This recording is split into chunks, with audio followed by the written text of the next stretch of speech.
Бібліотека – культурно-освітній заклад, що здійснює збирання друкованих і рукописних матеріалів, провадить їх опрацювання і відображення в каталогах, організовує відповідне їх зберігання, збереження і обслуговування ними читачів. Традиційне значення слова «бібліотека» – колекція книг або приміщення, де зберігаються книги.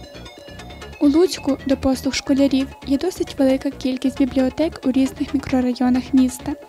Сьогодні ми вирішили завітати до обласної дитячої бібліотеки, що знаходиться за адресою Волі, 37. У затишних приміщеннях бібліотеки зберігаються тисячі книг, газет та журналів. Щороку фонд бібліотеки поповнюється новими цікавими виданнями. Бібліотека обслуговує як найменших читачів, так і дітей середнього та старшого шкільного віку.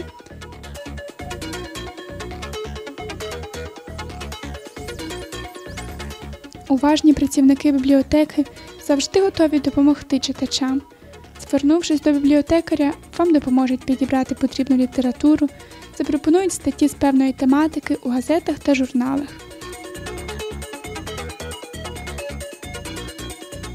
У бібліотеці функціонують тематичні виставки, що регулярно змінюються та інформують відвідувачів про важливі дати, події чи людей нашої країни.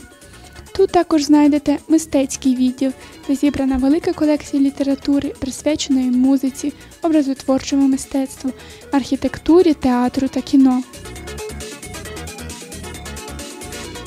У обласній дитячій бібліотеці також функціонує інтернет-кабінет. Тут юні читачі можуть ознайомитися із найсвіжішими публікаціями, знайти потрібну інформацію та належно підготуватися до будь-якого уроку. Отже, не гайте марно часу, гайда до бібліотеки!